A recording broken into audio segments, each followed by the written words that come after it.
ዓለማችን ላይ አንድ ክፉ ስለሆነ ፓንደሚክ እንነጋገራለን። ዓለማችን በዚህ በሽታ እንደተጠቃችሁ በሌላ በምንም በሽታ ተጠቅታ አታውቅም ብዬ አስባለሁ ወይም ደግሞ አምናለሁ።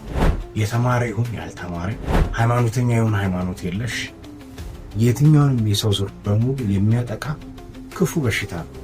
ዓለማችን ከተፈጠረችበት ጊዜ ጀምሮ እስካሁን ድረስ በጣም በርካታ የሆኑ ፓንደሚኮችን አሳልፋለች። ለምሳሌ ብንመለከት አንደኛው ጥቁር ሞት የሚባል፣ ሁለተኛው ፍሉ ፓንደሚክ የሚባል ሲሆን ሶስተኛው ፕላግ ኦፍ ጀስቲኒያን የሚባል ሲሆን እነዚህ ሁሉ ተደምረው በሰው ዘር ውስጥ ወይም በሰው ህይወት ውስጥ ካደረሱት እልቂት ወይም ጉዳት ይልቅ ዛሬ የምነግራችሁ ይህ በሽታ በሰው ልጆች ላይ ያደረሰው እልቂት ይበልጣል ብዬ አምናለሁ። ክፉ የሆነ የሰው ልጅ ከተፈጠረበት ከአዳም ጀምሮ የሰው ልጅ ከወደቀበት እስካሁን ድረስ ያደረሰው እልቂት አሁን ከላይ ከጠቀስኳቸው እልቂቶች ይበልጥ በሰው ልጆች ላይ ጉዳት አድርሷል። እሱም ስሙ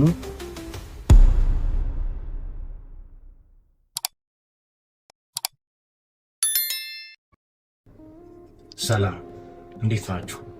ዛሬ ስለ አንድ ሀሳብ ከእናንተ ጋር የምነጋገር ይሆናል ማለት ነው።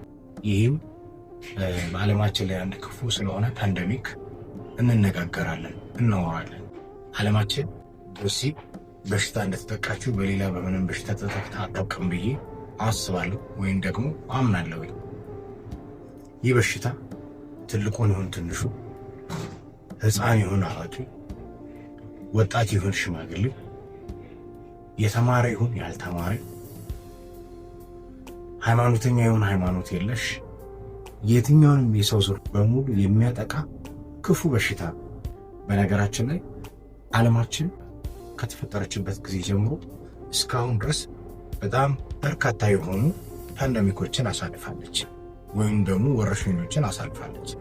ለምሳሌ ብንመለከት አንደኛው ጥቁር ሞት የሚባል፣ ጥቁር ሞት በ13ኛው ክፍለ ዘመን በአውሮፓ የተከሰተ ሲሆን 50% የአውሮፓ ህዝብን በሙሉ የጨረሰ ወደ 200 ሚሊዮን የሚጠጋ ህዝብ ለእልቂት የዳረገ ክፉ ወረርሽኝ ነው ወይም ደግሞ ፓንደሚክ ነው።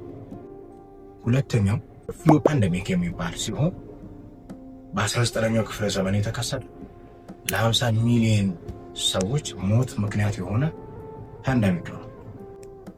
ሶስተኛው ፕላግ ኦፍ ጀስቲኒያን የሚባል ሲሆን በ15ኛው ክፍለ ዘመን የተከሰተ ወደ 25 ሚሊዮን ህዝብ የሚጠጋ ሰዎችን የጨረሰ ክፉ ፓንደሚክ ነው።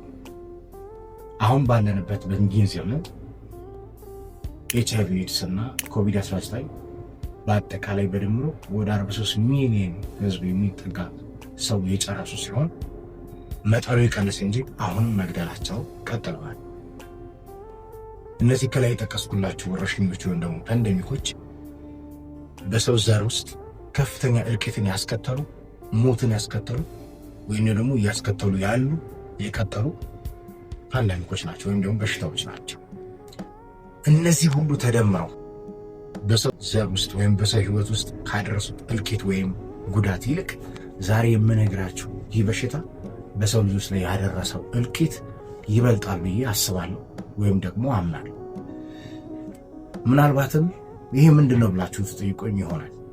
ይሄ ክፉ የሆነ የሰው ልጅ ከተፈጠረበት ከአዳም ጀምሮ የሰው ልጅ ከወደቀበት እስካሁን ድረስ ያደረሰው እልቂት አሁን ከላይ ከጠቀስኳቸው እልቂቶች ይበልጥ በሰው ልጆች ላይ ጉዳት አድርሷል። እሱም ስሙ ቅናት ወይም ደግሞ ምቀኝነት ይባላል ማለት ነው። የእግዚአብሔር ቃል በመዝሙረ ዳዊት ምዕራፍ 36 ቁጥር 37 ላይ ካለው ሐሳብ ልንገራችሁ። ከቁጣ ራቅ፣ መዓትንም ተው፣ እንዳትበድል አትቅና ይላል። ስለዚህ ቅናት የሰው ልጆችን የሚጎዳ የሚያጠፋ ዲስትራክት የሚያደርግ ክፉ በሽታ ነው ማለት ነው።